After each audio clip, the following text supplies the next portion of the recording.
how do you quantify it? How do you measure it? There's no denying that evil takes place. You know, like you could come up with any number of massacres throughout history, and you say that's an evil act. There's no question. Right. So right. evil is a thing that's real. If there's good, there's evil. Right. Yeah. And then there have been many, many things that people have done. You're like, wow, good exists in the world. There is still good. So we know both those things are real things. We just don't know what's the root of them all. And are there really angels and demons, or are those the scapegoats for this bizarre dance of good and evil that just exists in the world? Mm-hmm. Well, if it weren't for Adam and Eve eating the fruit of the tree of knowledge of good and evil, there wouldn't be any perception of good and evil. It'd just be true or false.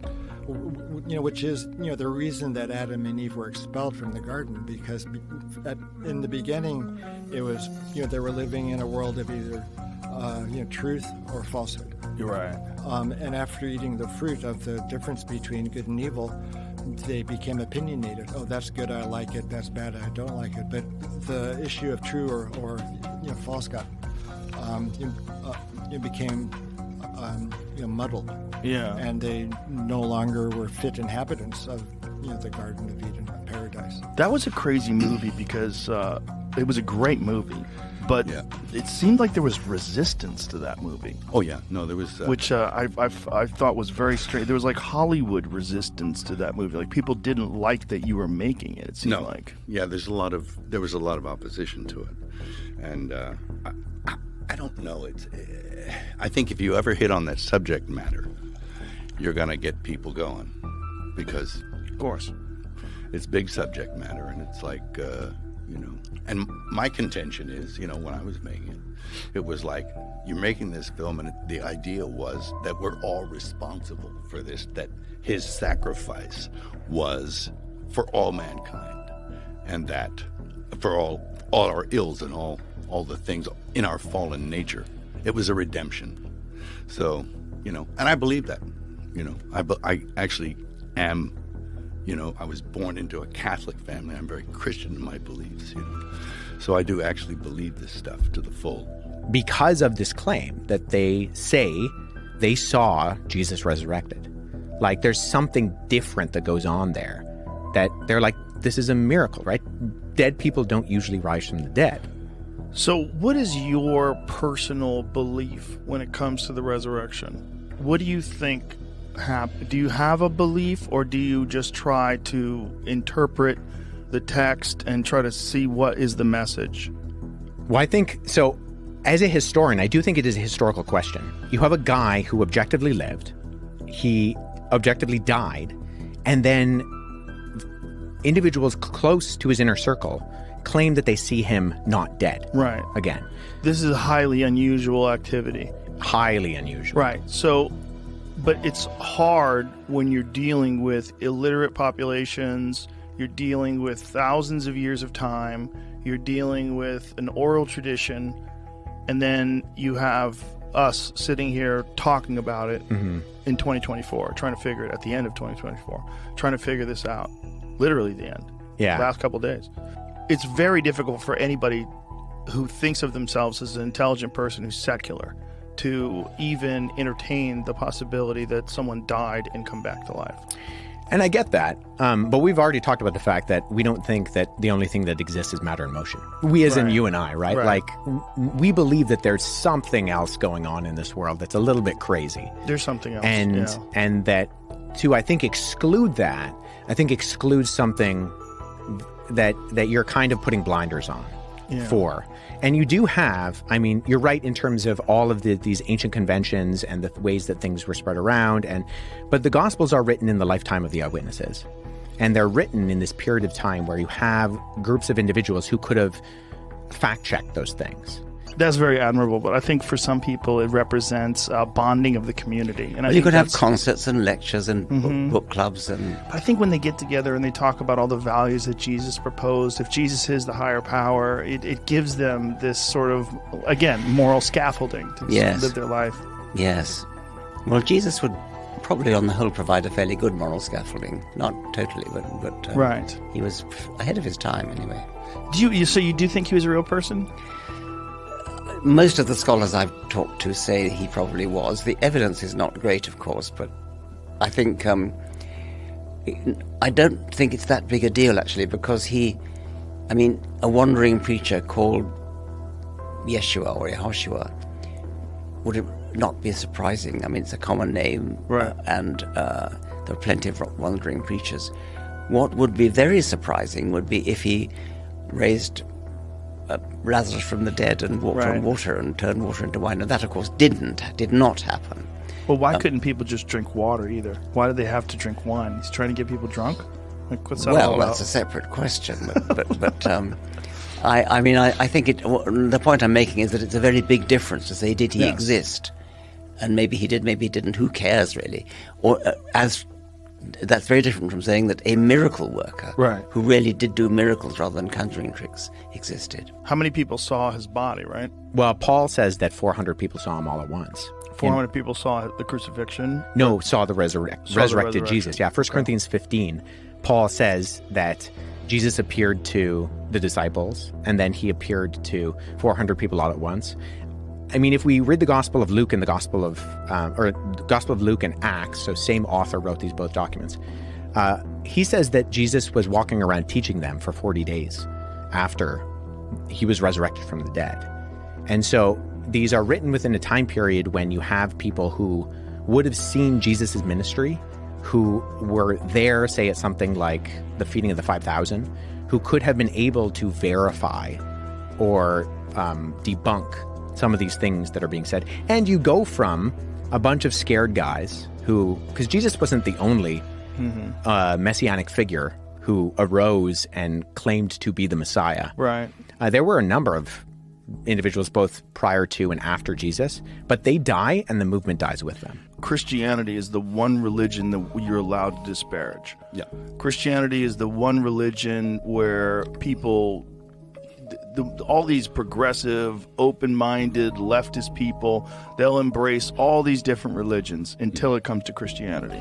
And for whatever reason, that represents like white male, whatever it represents, colonialism, whatever it represents, it's negative. Yeah, sure, it's gotten a bad rap. And people do feel free to beat up on it. Mm-hmm. Even I do when I see it's like, when it's not fair, when I think it's off. Right. Like, when they appoint some cardinal in some diocese and he's been covering up for like people who are child molesters. Yes. Or, like Theodore McCarrick or Cardinal Wuerl or those kind of guys. I mean. Or the Pope. Yes, yeah. absolutely. I'm Benedict. Not Benny. Well, he was covering up, but so is the guy now. Is he really? Well, yeah. You said that you wrote this. It's a beginner's guide, outgrowing God. Well, it's for young people. I originally wanted to write a book for young children, and publishers didn't want to do that.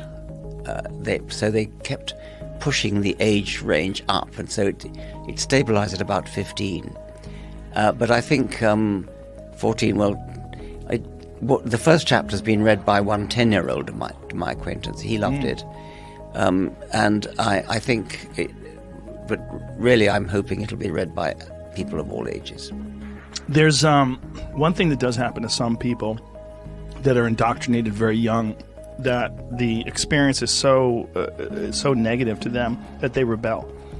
And then they seek out other ways of thinking, and then you find them eventually abandoning the religion. There's a woman named Megan Phelps. Do you know who she is? I think I do. She's yes. Fred Phelps from the Westboro Baptist Church. She was his granddaughter. And amazing woman. Yes. And she wound up communicating with people through all things Twitter. Yes. And met her husband. So she rebelled against her father. Yes. Her grandfather. Yeah, she wound up leaving the church and wound up realizing that she was trapped in some sort of a Christian cult. She's such a unique woman, and she's so kind, and she's so thoughtful and intelligent. It's hard to believe that she's only been out of this cult for a few years. I mean, Twitter's only been around for why wasn't she ruined by it, you're saying? Right, yeah. Why wasn't she ruined by it, and why she is so intelligent? How did she exist in that structure while being so intelligent? I agree. But of course, I feel the same way about apparently intelligent people who believe obvious nonsense. Yeah. And it's hard to understand. Do you think it's possible that he didn't die? And do you think it's possible that they thought he was dead? Because that does happen.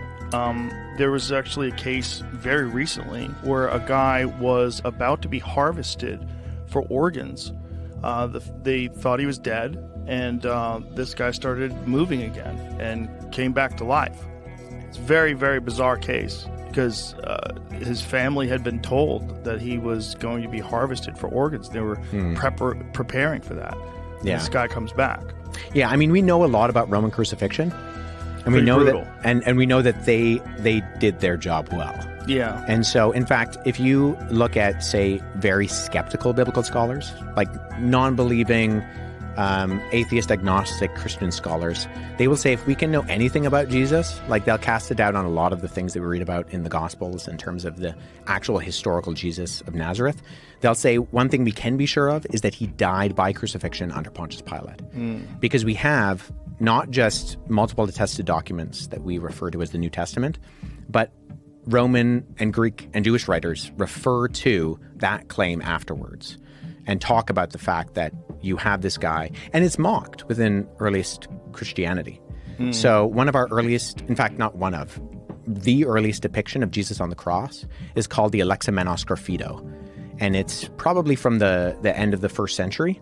And it's it depicts an individual with their arms raised in an act of worship, worshiping a man with a donkey's head who's being crucified. Whoa. And right beside it, it says Alexamenos worships his God in Greek. Whoa. And it's mocking, right? Because crucifixion was for the lowest of the low. It was for like slaves. In fact, if you were a Roman citizen, you were banned from being crucified. Science can sometimes sound arrogant, right? It can sometimes sound like it's the discipline of saying to people, well, you're not right. Yes, you know? yes. And it's not the discipline of saying you're not right. It's saying this is what we found out.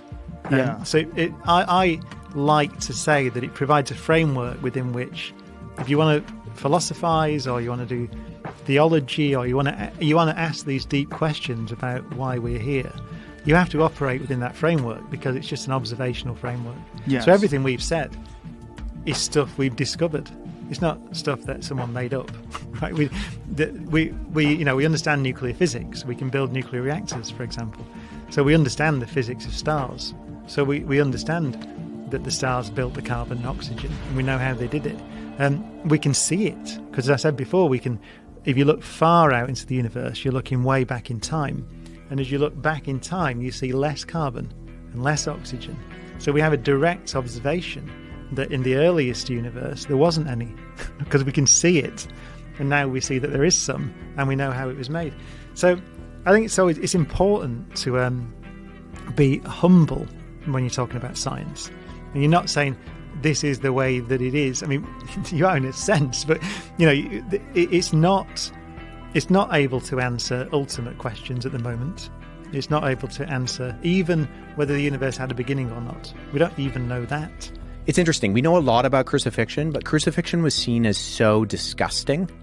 I believe it was Cicero who said that like the word crucifixion shouldn't even be on a Roman man's lips. I mean, the word excruciating, right. X is off of in Latin, and crus, off the cross. So that's where we get that word, is because this was designed to humiliate, and it was designed to be as painful as possible. There was actually a really good article done by JAMA, the Journal of the American Medical Association, which was done by a number of, I think it was in the 70s, or the early 80s. It was done by a group of biblical scholars and then medical professionals. And so they looked at the conventions of what we do know about Roman crucifixion, and then they looked at the descriptions in the gospel to try to figure out, okay, if we could diagnose how Jesus died, how would he have died? And so they basically came up with this idea that he probably asphyxiated to death. You kind of drown in your own blood. But the chances of Jesus surviving the crucifixion, I think, are narrow to none. And the chance of him appearing 3 days later completely fine, I mean, you don't. If the first thing you do, if you survive a crucifixion and then you go and you find your disciples, the first thing you say is not, peace be with you. It's get me to a hospital. What's the term I'm looking for? He uses writing conventions of the day that would fit within regular biography that was written within the Roman world. Well, the institution, it was instituted by Christ, but that doesn't mean that it can't be flawed. And there's a school of thought that says it isn't what it purports to be anymore. It's moved away from what it was intended to be and what it is. Almost, there's a guy called Bishop Vigano who says it's a counterfeit, parallel church. And it's running an entirely different religion. I actually don't adhere to a post-conciliar church. I adhere. Can you define what that means? Okay. There was an event that happened in the 60s.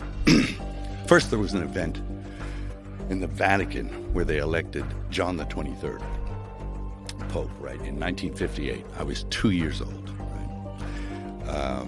He was elected, and it was a very funny thing that happened in the conclave. Usually there's white and black smoke that goes out of the chimneys to tell you, we have a pope, habemus papam, and the white smoke came out. And everybody cheered, and they went crazy. And then about a half an hour later, black smoke came out. That never in history has that happened, that the white smoke came out, and then the black smoke came So out. white smoke means we found a new pope. Black smoke means no pope. That's right. They'd have votes, or there'd be one reason or another, they'd have a round in the conclave, and black smoke would come out many times maybe. Maybe it would take 2 weeks. But never was it known that white smoke came out, then black smoke came out. So what was the scenario? That somebody was elected, and that maybe something else happened, and he was pushed aside and someone else was put in. So it was Power struggle. some kind of power struggle. And of course, the man who came out was a man called Angelo Roncalli, and he was John the 23rd. Now, it's interesting to note that never had a pope taken the name of another pope ever before in history. But this man took the name of a known anti-pope from the 15th century that Cosimo de' Medici put in there as his own man. I'll get you in the chair, and then everything will be rosy. Everything will go good for business, whatever he was putting him in there for, some corrupt reason. But, and there have been corrupt men in that place before. I mean, there's Alexander VI and Julius II and Sixtus IV. I mean, some of these guys are, they're not saints. I was asked to give a talk to some bishops in the UK about cosmology, and I said, yeah, that'll be great fun. And so I went and gave them this talk, and at the end I said, I've got some questions. So if the universe is eternal, and it might be, it might not have had a beginning. If it's eternal, what place is there for a creator? That's a good question. Right. They didn't have an answer, of course, right? An eternal creator. But I think that it might be eternal, and we might discover that. So we don't know at the moment, but we might. So I think my point is that these other human desires, it's very natural to religion's a natural thing, right? People, you see it all across the world in all different cultures. But I think that in the 21st century, religion needs to operate within that framework. If it's going to operate, there are still great mysteries, and it is appropriate to think about what it means to be human. And I've given you my view of what it means. But I don't think the problem comes when your theology or your philosophy forces you to deny some facts, some measurement. These things are measurements. We're not saying, it's not my opinion the universe is 13.8 billion years old. We measured it. It's like having an opinion between the distance from LA to New York. You can't have an opinion on that. Right. We know what it is. And it's the same, Right. It's like, these things, that people say the Earth's flat or whatever. So it isn't, and we've measured it. So it's just stop it. But that doesn't mean you can't be spiritual and you can't be religious. I would say it doesn't mean you can't believe in God or gods. That's not ruled out. Are we entirely certain of their measurement of days? So this is an interesting question because of the differences between when when the Gospel of John says Jesus died compared to the Synoptics, because John appears to be using the Roman convention of counting time, and the other Gospels, when they describe the timing, appear to be using the Jewish ones. And actually, if you correlate between the two, they match up pretty well. So the thing is, with Jews, any part of a day was considered a day. So 3 days and 3 nights becomes almost an idiom for any part of that day is the day. So if Jesus, and because they count evening and morning, evening to morning is the day, it's very possible that it wasn't like how we would think of 3 24-hour days, especially if he dies on Friday and wakes up on Sunday. So that would actually make it less time than more time. Yeah. So it's not like he had recovery time. Oh, no, he didn't have recovery That's time. what I'm saying. That's what I'm kind of getting. It's not like it was 3 days, it was actually 3 months. Oh, no. Yeah, so, no, not like that. Then 400 people saw him afterwards. That's the claim that Paul makes. Paul makes it. Yeah. And how many different people have some sort of a recollection or a writing or something that's attributed to them of being witness to his resurrection? Well, you have Peter, Paul, Jude, James, and Matthew, Mark, and Luke. The thing with Matthew, Mark, and Luke is that Matthew and John are attributed to direct disciples of Jesus. Luke and Mark are not. So they are not eyewitnesses within the Jesus community. In fact, Luke prefaces his gospel by saying that. He's right up front about this. He's like, hey, I'm not an eyewitness. Don't confuse me with an eyewitness. But he actually uses conventional writing. In an astonishing twist of fate, a man named Ron Wyatt embarked on a journey that would intertwine his life with some of the most intense mysteries of biblical history. Originally a nurse anesthetist, Wyatt's career took a dramatic turn when he transitioned into the world of archaeology. But who exactly was Ron Wyatt, and what led him to make such extraordinary claims? Ron Wyatt was born in 1933 in Tennessee and worked as a nurse anesthetist for much of his life. Despite his medical background, Wyatt had a closer fascination with biblical history, which eventually led him to pursue amateur archaeology. His passion was ignited by a desire to uncover the physical evidence of biblical events. This curiosity pushed him to explore ancient sites that many believed held secrets from the past. One of Wyatt and Wyatt's first major claims was the discovery of Noah's Ark.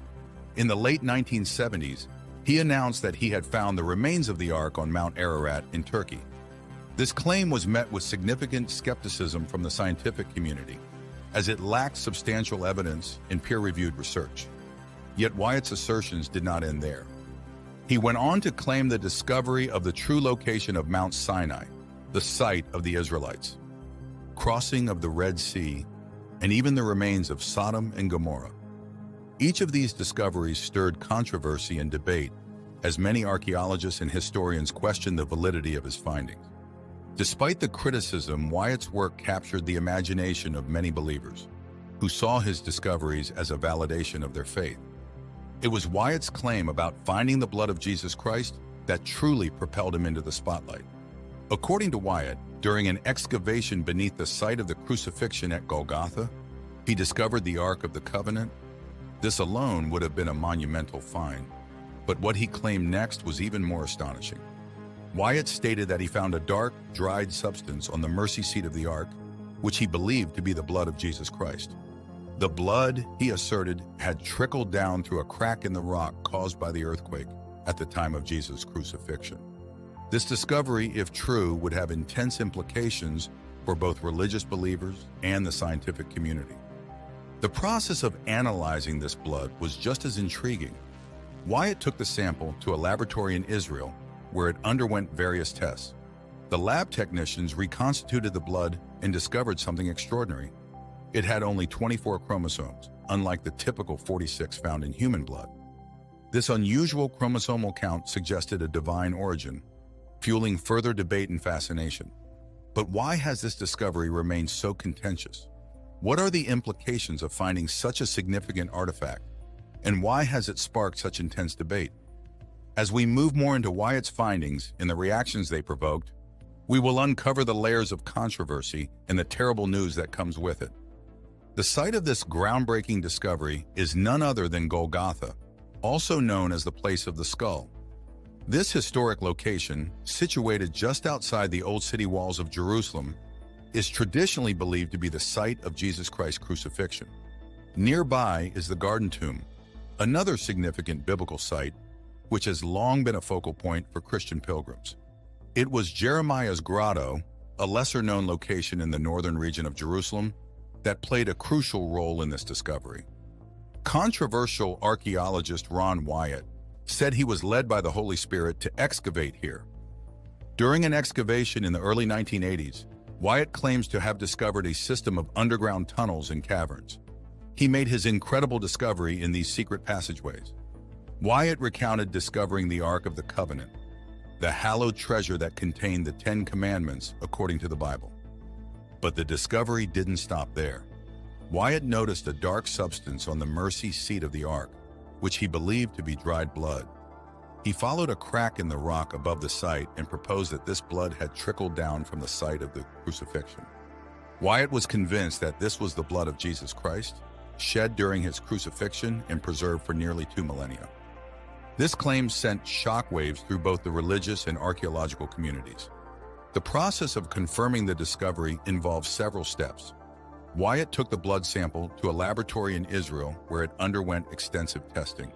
The results were nothing short of miraculous. The blood was found to have only 24 chromosomes, 23 from the mother, and a single Y chromosome. This was unlike any other human blood, which typically has 46 chromosomes, suggesting a divine origin. The initial reactions to Wyatt's discovery were a mix of awe and skepticism. Many in the religious community were quick to embrace the find as a divine confirmation of their faith.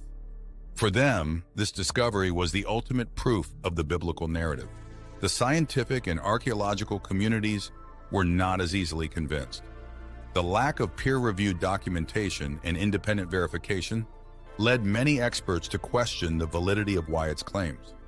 Critics pointed out several inconsistencies and gaps in Wyatt's story. For instance, there were no detailed records of the excavation, and the precise location of the laboratory that conducted the test was never disclosed. Furthermore, Wyatt's refusal to allow independent experts to examine the blood sample only fueled the skepticism. Despite the controversy, the discovery continues to captivate the imagination of believers and skeptics alike. Could this really be the blood of Jesus Christ? And what are the implications if it is? The questions surrounding this find are as intense as they are numerous. Once reconstituted, the blood underwent a series of tests to determine its composition and origin.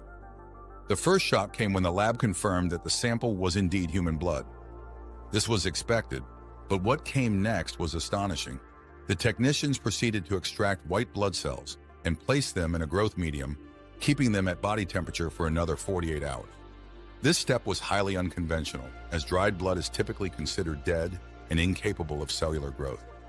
When the time came to examine the blood under a microscope, the results defied all expectations. The lab technicians discovered that the white blood cells were viable, but also actively dividing. This led to the stunning claim that the blood was still alive. But what does alive mean in this context? Essentially, it suggested that the blood's cellular structures were intact enough to function as they would in a living organism, a finding that challenged conventional scientific understanding. Jerusalem, a city steeped in history and tradition, holds a special place in the hearts of billions worldwide. Its ancient streets are home to some of the most significant religious sites in Christianity. These sites, including the Church of the Holy Sepulchre, the Garden Tomb, and Bethlehem's Church of the Nativity, are important for their historical value, but also for their intense spiritual significance. These locations are believed to be touchstones of Jesus Christ's life, from his birth to his crucifixion and resurrection. One of the lesser-known yet intensely significant sites is the Monastery of the Flagellation. This monastery is traditionally believed to be the place where Jesus was scourged by Roman soldiers and crowned with thorns. Located in the heart of Jerusalem, the monastery serves as both a place of worship and an archaeological hub. The chocolate-brown habit of the Franciscan friars and the ancient relics within its walls tell stories of faith and history intertwined. Father Eugenio Aliata, a Franciscan friar and professor of Christian archaeology, is a key figure at the Monastery of the Flagellation. His office is filled with excavation reports, measuring reels, and other tools of the trade, embodying the fusion of faith and science. Father Aliata has dedicated his life to protecting and excavating ancient religious sites in the Holy Land. His perspective offers a unique blend of devout faith and rigorous scientific inquiry. Tradition gives more life to archaeology, and archaeology gives more life to tradition. Father Aliata says, showing the symbiotic relationship between the two. In the Holy Land, where tradition is severally rooted in the soil, archaeology often follows the paths laid out by centuries of belief and devotion. This approach respects the spiritual significance of these sites, but also enriches the historical narrative with tangible evidence. For example, the Pool of Bethesda, where Jesus is said to have healed a paralyzed man, was long considered a myth by many scholars. It wasn't until archaeologists discovered the remains of this ancient pool beneath layers of history that the biblical account was given archaeological credence. This discovery exemplifies how tradition and archaeology can validate each other, revealing closer truths about the past. Father Aliata's work often leads him to explore these layers of history. He acknowledges that finding direct archaeological evidence of Jesus Christ is rare and challenging. He argues that dismissing the historical trace of Jesus based on the absence of evidence is flawed. You can't say Jesus doesn't have a trace in history, he asserts, emphasizing that even without concrete artifacts, the impact of Jesus' life is undeniable.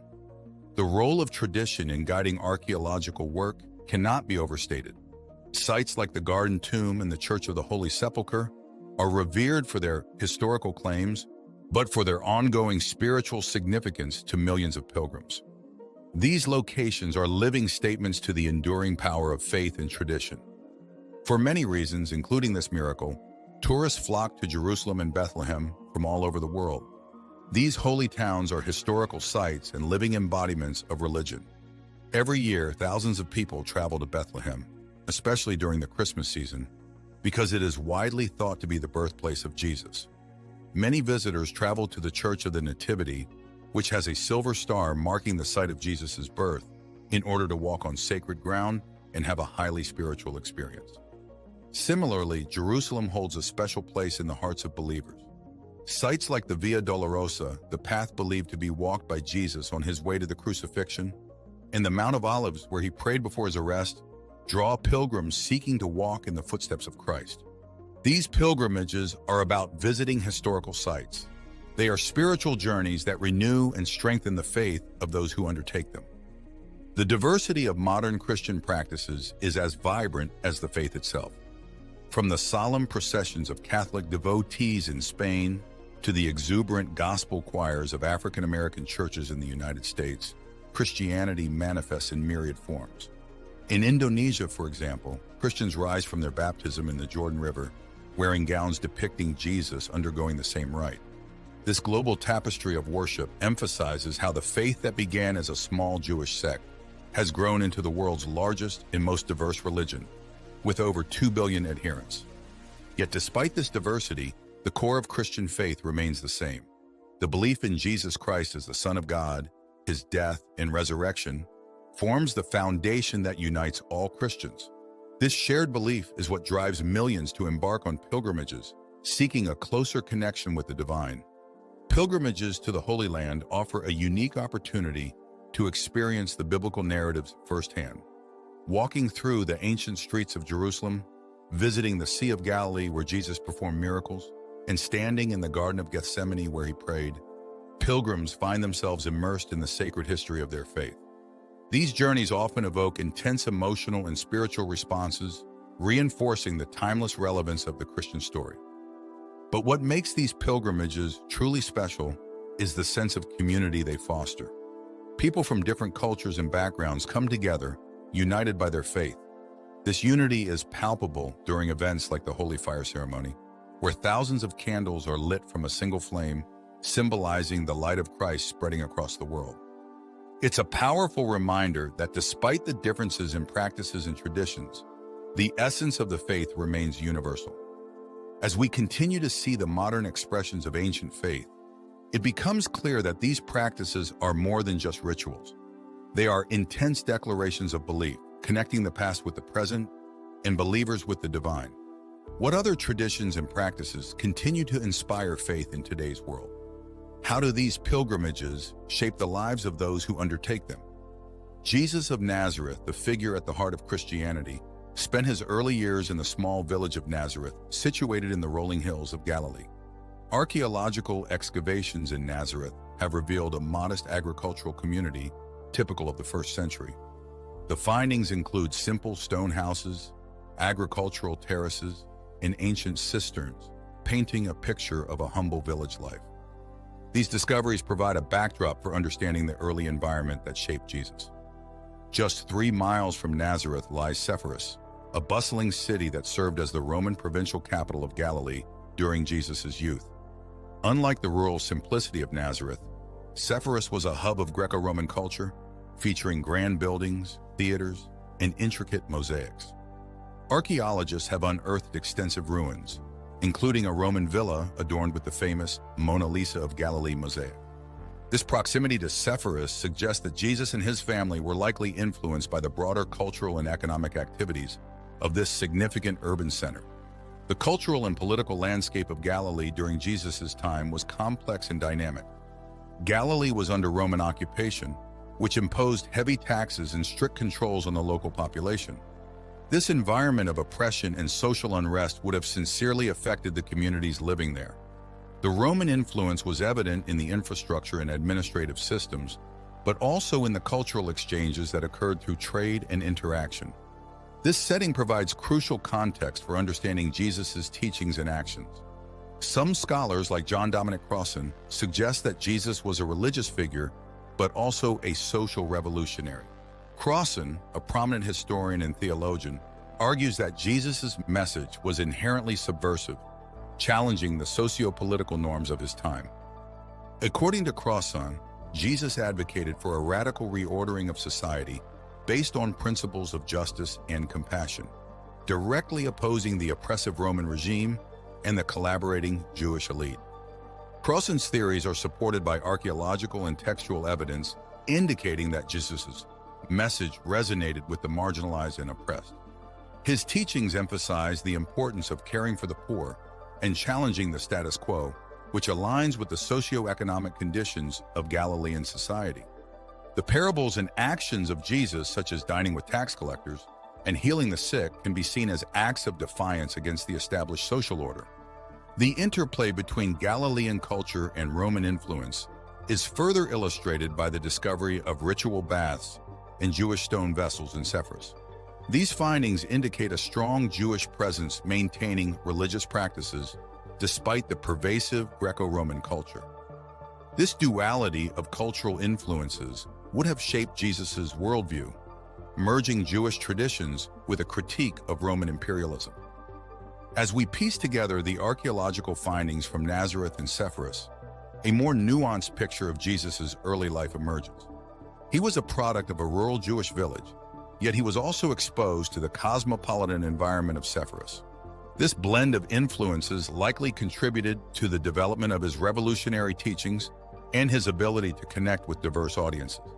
In the quest to uncover the historical Jesus, several significant archaeological discoveries have provided valuable insights and sparked intense interest. Among these are the findings in Capernaum, the discovery of the Jesus boat, and the ossuary of Caiaphas. Each of these discoveries sheds light on different aspects of Jesus' life and the world in which he lived. Capernaum, often referred to as the town of Jesus, was a small fishing village on the northwestern shore of the Sea of Galilee. It played a crucial role in Jesus' ministry and is mentioned frequently in the New Conclusion. Archaeological excavations in Capernaum have revealed a well-preserved first-century synagogue and numerous residential structures, offering a glimpse into the daily life of its inhabitants. One of the most significant finds in Capernaum is the discovery of what is believed to be Peter's house. This humble dwelling, identified through extensive archaeological research, was transformed into a place of Christian worship by the 2nd century. The house's stone walls were plastered over, and household items were replaced with oil lamps, indicative of a gathering place for early Christians. In the 4th century, a church was built over the site, further solidifying its significance. The fact that Peter's house has been located is significant because it offers a concrete link to one of Jesus' closest disciples. This exact house became a major point of Jesus' ministry when the Gospels relate how he healed Peter's mother-in-law there. The early Christians' respect for the location and their determination to maintain its holiness are demonstrated by the conversion of the dwelling into a house of worship. In 1986, a severe drought in Israel led to the remarkable discovery of the Jesus boat along the shores of the Sea of Galilee. 2 brothers from a nearby kibbutz stumbled upon the remains of an ancient boat while searching for artifacts in the exposed lake bed. Archaeologists quickly recognized the significance of the find and undertook an emergency excavation to preserve the fragile vessel. Carbon-14 dating confirmed that the boat dated back to the 1st century, the time of Jesus. Measuring about 27 feet long and 7.5 feet wide, the boat could accommodate about 15 people, making it similar to the fishing boats mentioned in the Gospels. The discovery provided a rare and tangible link to the daily life of fishermen in Galilee, including Jesus' disciples, many of whom were fishermen by trade. The Jesus boat is significant for its historical value, but also for its symbolic connection to Jesus and his disciples. The Gospels describe several instances where Jesus taught from a boat, calmed a storm, and performed the miracle of the great catch of fish. The boat serves as a powerful reminder of these events and the setting in which they took place. Another groundbreaking discovery is the ossuary of Caiaphas, a limestone bone box unearthed in a Jerusalem tomb in 1990.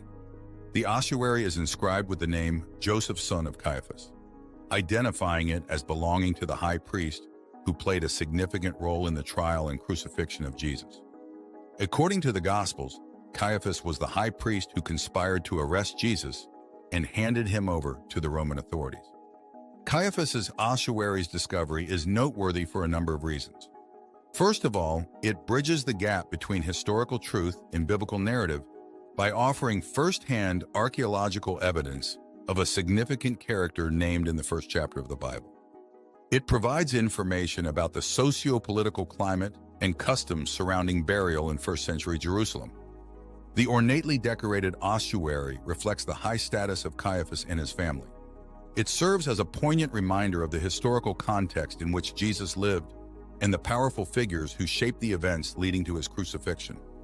As we explore these significant archaeological finds, we gain a higher understanding of the historical Jesus and the world he inhabited. Each discovery adds a layer of context and authenticity to the biblical narrative, inviting us to reflect on the intense impact of these ancient artifacts. Biblical archaeology, while fascinating and revealing, is fraught with challenges and controversies. Balancing faith and science is a delicate act, one that demands rigorous scrutiny and respect for both belief and empirical evidence. The field of biblical archaeology often finds itself at the intersection of faith and science. Archaeologists like Father Eugenio Aliata, who are also men of faith, navigate this terrain with a unique perspective. They strive to uncover historical truths while respecting the spiritual significance of the sites they excavate. This balance is not always easy to maintain. Scientific methods demand hard evidence and repeatable results, while faith often relies on belief without proof. This dichotomy can lead to tension, especially when archaeological findings challenge long-held religious beliefs. For instance, the discovery of the Pool of Bethesda validated a biblical account once thought to be myth. Such findings can strengthen faith by providing tangible evidence of biblical narratives. Conversely, the absence of evidence for certain events or locations described in the Bible can sow doubt and fuel skepticism. This ongoing balancing act underscores the complexities faced by those who tread the line between faith and scientific inquiry. The influence of politics and religion on biblical archaeology is intense and often controversial. Many significant archaeological sites are located in politically sensitive regions, such as Jerusalem. The control and interpretation of these sites can become a battleground for political and religious ideology. Governments and religious groups may fund or obstruct excavations based on how findings align with their agendas. Ron Wyatt, for instance, generated both excitement and skepticism when he claimed to have found the Ark of the Covenant in the blood of Jesus. Some thought his research was hidden because it might lead to disputes between different religious groups. Political factors can influence archaeological study, as demonstrated by the purported intervention of the Israeli authorities. Religious influence can also shape archaeological endeavors. Sites like the Church of the Holy Sepulchre and the Garden Tomb are maintained and interpreted by religious organizations. These groups have vested interests in promoting certain narratives that affirm their faith traditions. While this can lead to valuable preservation efforts, it can also result in biased interpretations of archaeological evidence. The interplay between skepticism and faith is a central theme in biblical archaeology. Discoveries like the ossuary of Caiaphas or the Jesus boat can bolster faith by providing physical connections to biblical figures and events. These finds are often met with skepticism from the scientific community, which demands rigorous verification and peer-reviewed research. Skeptics argue that some archaeological claims are driven more by a desire to validate religious texts than by objective scientific inquiry. They caution against accepting findings at face value without thorough investigation. This skepticism is essential in ensuring the credibility and integrity of archaeological research. On the other hand, faith communities may view these discoveries as affirmations of their beliefs, regardless of scientific scrutiny. The belief in the divine and the miraculous often transcends the need for empirical proof. For believers, the spiritual significance of these findings can be more important than their scientific validation. This tension between skepticism and faith can lead to polarized views on archaeological discoveries. While some celebrate these findings as confirmations of their faith, others remain cautious, awaiting more definitive evidence. This dynamic reflects the broader relationship between science and religion, where each can inform and challenge the other. These are difficult questions to answer, and we must approach them critically and with an open mind as we continue to look more into the field of biblical archaeology. What further findings might be made, and how would they affect our perceptions of faith and history? The journey through the challenges and controversies in biblical archaeology is far from over. Join us as we uncover more stories that illuminate the complex relationship between faith, science, and history, shedding light on the enduring quest to understand our shared past.